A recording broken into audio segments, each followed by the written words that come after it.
Garrett, so we have evidence that they were handing out cash bonuses for the amount of investigations they opened?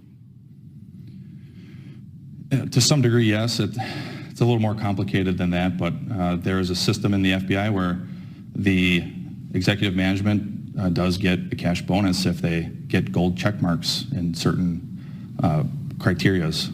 So you're not actually looking for crime. In a way, you're creating crime. In a way, yes.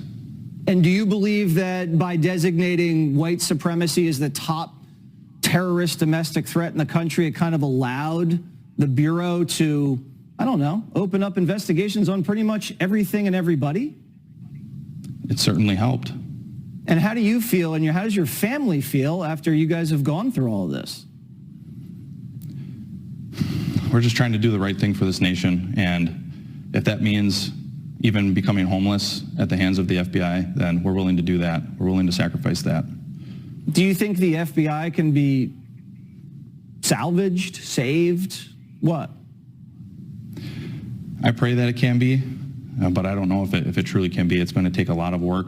It's going to take a lot of brave men and women inside the FBI and outside the FBI to ensure that it gets back on course and working for the American people in the way it's supposed to. Steve, you've been on prime time before. Are there enough agents in the Bureau that have a good heart and have some stones and are going to be able to stand up to this craziness? I think that there are a lot of really good people that are just waiting to see what happened, what was brought to the forefront today during this hearing. And I think that Garrett and myself and Marcus Allen, we brought the information. Certainly the Republicans on the committee were very receptive to that information. And we sort of laid the groundwork for people to feel that they can be protected as whistleblowers.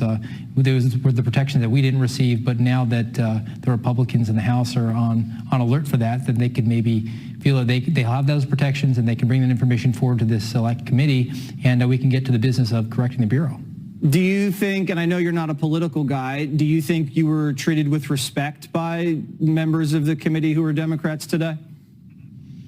I mean, I don't think that you could argue that I was. I mean, there was allegations that I was a grifter when, in fact, I received a charitable donation when I was in a state of unpaid indefinite suspension. My wife had lost her job, and it was Christmas time. So I don't think that accepting charity is something I was proud to do. Certainly when I took my marriage vows and I promised that I would take care of my wife and our children from that day forward, that was not something that made me excited and proud to accept. But in tough times, you have to count on the generosity of others.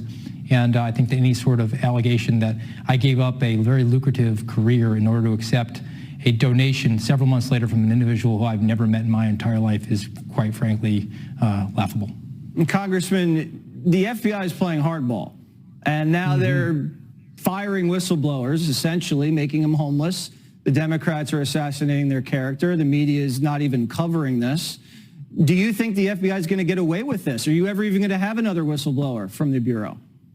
I think so, because of these brave guys. I mean, Jesse, we now know that government agencies have been turned on the American people because of folks like Mr. O'Boyle, Mr. Friend, and others just like them. We know that parents attending school board meetings have been targeted. We know that pro-lifers praying at clinics have been targeted. We know that Catholics simply going to church, going to mass have been targeted because of brave people like this. I do think more will come forward, and that will help us as we get to the appropriations process, which is where we really have the leverage, where we can say, look, you're going to do things like this. You're going to attack good men who've served our country like these guys. Then we have to look at the appropriations process and say certain money can't be spent certain ways. You may not be getting as much money. That's the only real leverage we have in the end as a legislative body, because we can't indict anyone, we can't prosecute anyone. Yeah, and you need the Senate and the White House to get that done.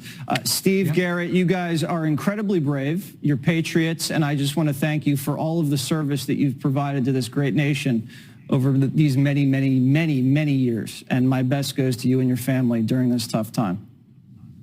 Thank you, Jesse. Thanks.